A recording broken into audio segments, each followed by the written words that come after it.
இந்த வீடியோவை உங்களுக்கு வழங்குவோர் மாலை முரசு செய்திகள் தொலைக்காட்சியின் படிப்போம் ஜெயிப்போம் உயர்கல்வியை தேர்ந்தெடுப்பதில் உள்ள சந்தேகங்களை தீர்க்கும் நிகழ்ச்சி தினமும் மாலை 5 மணிக்கு. வணக்கம். மாலை முரசு செய்திகளை விரிவாக பார்ப்பதற்கு முன் தலைப்புச் செய்திகளை பார்க்கலாம். நீலகிரி மாவட்டத்திற்கு இன்று அதி கனமழைக்கான ரெட் அலர்ட். கோவை மாவட்டத்திற்கு மிக கனமழைக்கான ஆரஞ்ச் அலர்ட் விடுத்தது வானிலை ஆய்வு மையம்.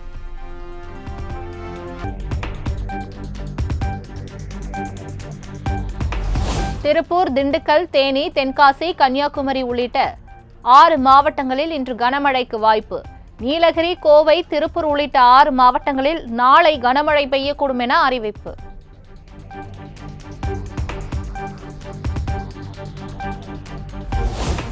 வெள்ளப்பெருக்கு காரணமாக குற்றாலம் அருவிகளில் குளிக்க தடை. புலி அருவியில் மட்டும் சுற்றுலா பயணிகள் குளிக்க அனுமதிக்கப்பட்டுள்ள நிலையில் சுற்றுலா பயணிகள் உற்சாக குளியல்.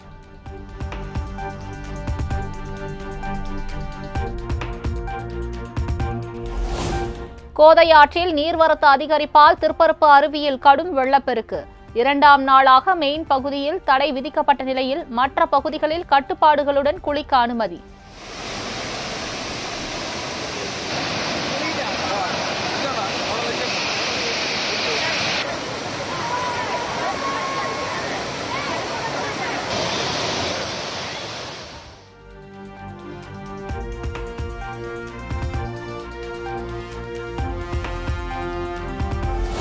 தொடர் கனமழையால் கன்னியாகுமரி கோதையாறு மின் உற்பத்தி நிலையம் அருகே மண் சரிவு. காலி கட்டடங்கள் சேதமடைந்த நிலையில் அதிர்ஷ்டவசமாக உயிர் சேதம் தவிர்ப்பு.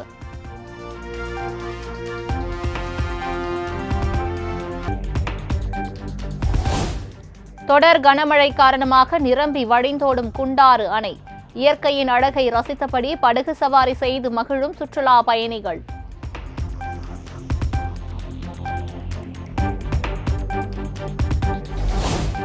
மோதல் போக்கு நிலவி வரும் நிலையில் பாமக நிறுவனரும் தந்தையுமான ராமதாசிடம் மன்னிப்பு கோரினார் அன்புமணி.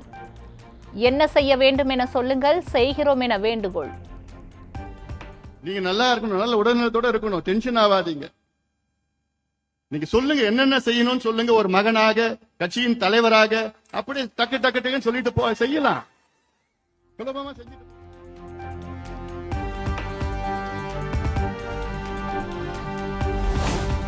டென்ஷன் ஆகாமல் 100 ஆண்டுகள் மகிழ்ச்சியுடன் வாழ வேண்டும் என ராமதாசுக்கு அன்புமணி அட்வைஸ். ரத்த அழுத்தம், சர்க்கரை நோய் என எல்லாம் உள்ளதால் உடல் நலத்தில் அக்கறை காட்டுமாறு அறிவுறுத்தல். நல்ல உடல் நலத்துடன் மகிழ்ச்சியோடு வாழ வேண்டும். அது ஒரு மகனாக அது என்னுடைய கடமையும் கூட.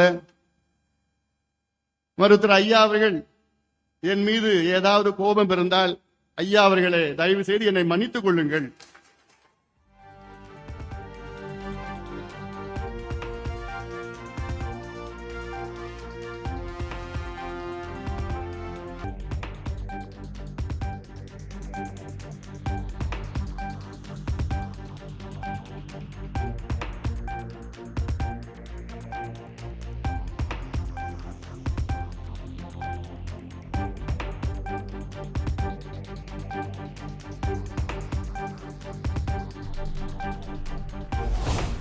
சமூக நீதியின் துரோகி திமுக. சமூக நீதி பேச தகுதியற்றவர் மு.க. ஸ்டாலின். திமுக ஆட்சிக்கான முடிவுக்கு கவுண்டவுன் தொடங்கிவிட்டதாகவும் பாமக தலைவர் அன்புமணி பரபரப்பு பேச்சு.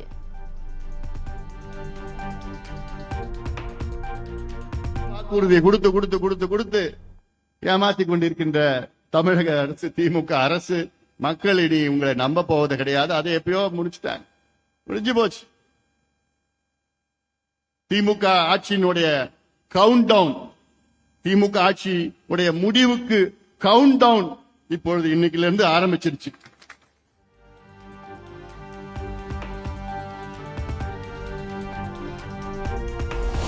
பாமக பொதுச் செயலாளராக இருந்த வடிவேல் ராவணனை நீக்கி ராமதாஸ் அறிவிப்பு. புதிய பொதுச் செயலாளராக முரளி சங்கரை நியமனம் செய்து உத்தரவு.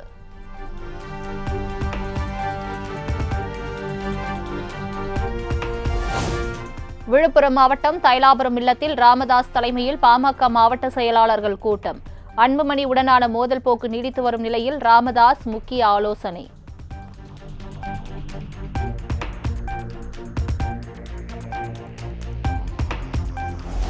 பாமக தலைமை நிலை செயலாளர் பொறுப்பிலிருந்து ராமதாஸ் ஆதரவாளர் அன்பழகன் நீக்கம். புதிய தலைமை நிலைய செயலாளராக செல்வகுமார் நியமிக்கப்படுவதாக அன்புமணி அறிவிப்பு.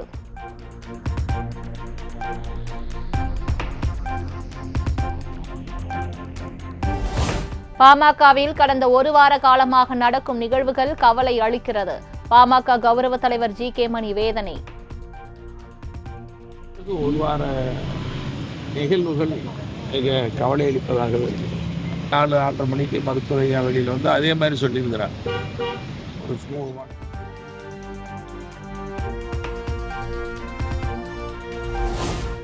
கல்வியில் சிறந்த தமிழ்நாடு என்பதை உறுதி செய்வோம் என முதலமைச்சர் மு.க. ஸ்டாலின் வேண்டுகோள். கடந்த 4 ஆண்டுகளில் இடைநிற்றலை இல்லாத மாநிலமாக தமிழ்நாட்டை உயர்த்தியுள்ளோம் எனவும் பெருமிதம்.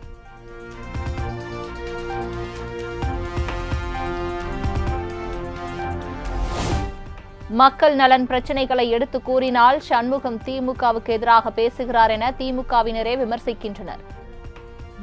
மக்கள் நலன் சார்ந்த பிரச்சினைகளில் நடவடிக்கை எடுப்பதற்கு திமுக அரசு தயங்குவது ஏன் என சரமாரி கேள்வி.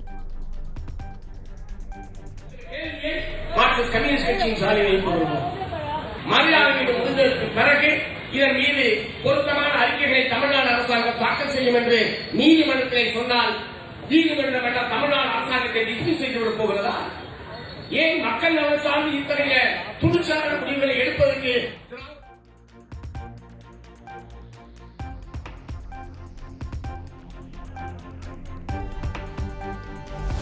முன்னாள் முதலமைச்சர் ஓ பன்னீர்செல்வத்தை சட்டமன்ற உறுப்பினர் பதவியிலிருந்து தகுதி நீக்கம் செய்ய வேண்டும். பேரவைத் தலைவர் அப்பாவிடம் தேனி மாவட்டத்தைச் சேர்ந்த மிலானி என்பவர் புகார் மனு.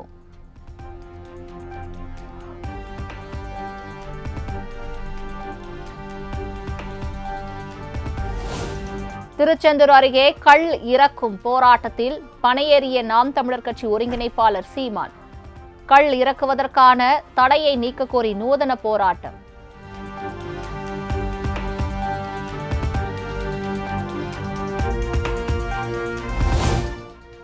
மாமல்லபுரத்தில் தேர்வில் அதிக மதிப்பெண்கள் பெற்ற மாணவர்களுக்கு தமிழக வெற்றிக் கழகம் சார்பில் 4ஆம் கட்டமாக கல்வி விருது வழங்கும் விழா. தாவைக்கா தலைவர் விஜய் பங்கேற்று மாணவர்களுக்கு பரிசுகள் மற்றும் விருதுகள் வழங்கி கௌரவிப்பு.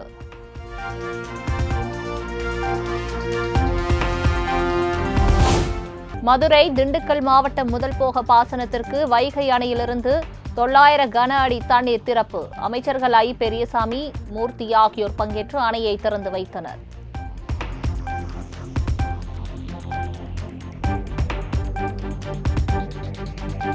மகப்பேறு விடுப்பு முடிந்து பணிக்கு திரும்பும் பெண் காவலாளர்களுக்கு விரும்பும் இடத்தில் பணியிட மாற்றம்.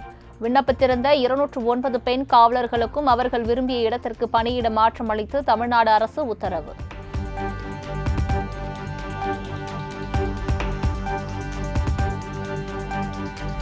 தமிழகம் முழுவதும் நடைபெற்ற டிஎன்பிஎஸ்சி குரூப் 1 தேர்வு. ஆர்வமுடனும் உற்சாகத்துடனும் தேர்வை எழுதிய தேர்வர்கள்.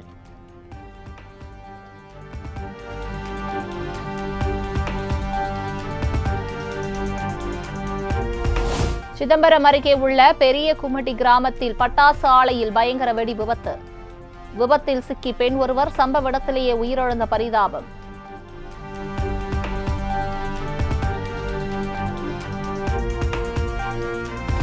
மணப்பாறை அருகே வீட்டில் தூங்கிக் கொண்டிருந்த மகனை அரிவாளால் வெட்டி கொன்ற கொடூர தந்தை. தினந்தோறும் முறையாக உணவு வழங்காததால் ஆத்திரம்.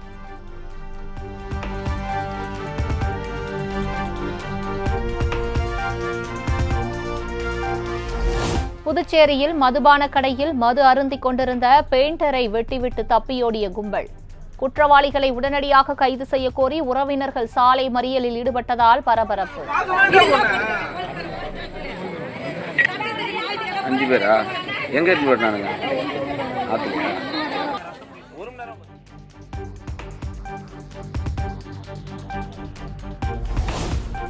நீலகிரி மாவட்டம் குன்னூர் மார்க்கெட் பகுதிகளில் வியாபாரிகள் முழு கடையடைப்பு போராட்டம்.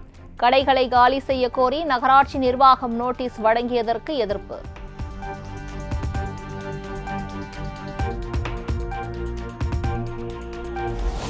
நெல்லை கன்னியாகுமரி தேசிய நெடுஞ்சாலையில் ஓடும் காரில் இளைஞர்கள் ஆபத்தான பயணம். வீடியோ இணையத்தில் வெளியாகி பரபரப்பை ஏற்படுத்திய நிலையில் இருவரையும் கைது செய்து போலீசார் அதிரடி.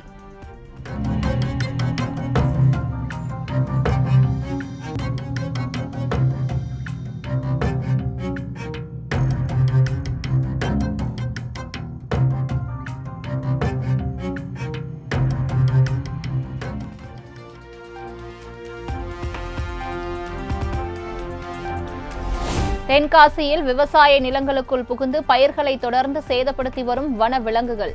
புகார் அளித்தும் வனத்துறையினர் நடவடிக்கை எடுக்கவில்லை என விவசாயிகள் குற்றச்சாட்டு.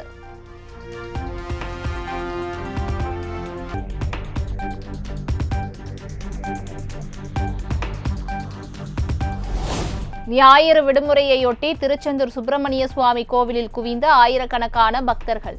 சுமார் 5 மணி நேரம் நீண்ட வரிசையில் காத்திருந்து சாமி தரிசனம்.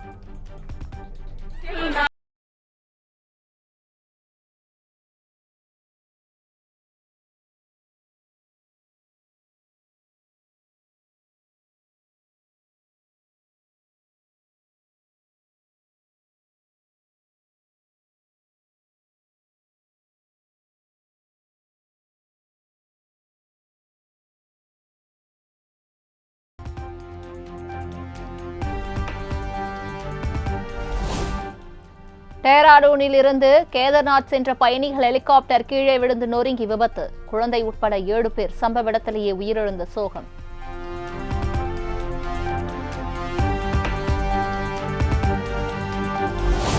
சைப்ரஸ், கனடா, குரோஷியா உள்ளிட்ட நாடுகளுக்கு 4 நாள் அரசுமுறை பயணமாக புறப்பட்டார் பிரதமர் மோடி.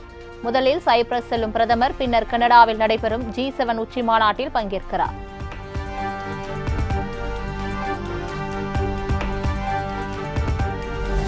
வெளிநாட்டு பயணங்களில் ஆர்வம் காட்டும் பிரதமர் மோடி வன்முறைகளால் பாதிக்கப்பட்டுள்ள மணிப்பூர் மாநிலத்திற்கு செல்லாதது ஏன்? பிரதமரின் கனடா சுற்றுப்பயணத்தை மேற்கோள் காட்டி காங்கிரஸ் விமர்சனம்.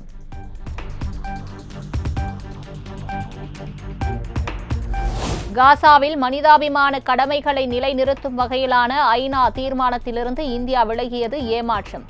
குழந்தைகள் உட்பட பல்லாயிரக்கணக்கானோர் கொல்லப்பட்ட நிகழ்வில் உறுதியான நிலைப்பாட்டை எடுக்காதது ஏன் என பிரியங்கா காந்தி கேள்வி.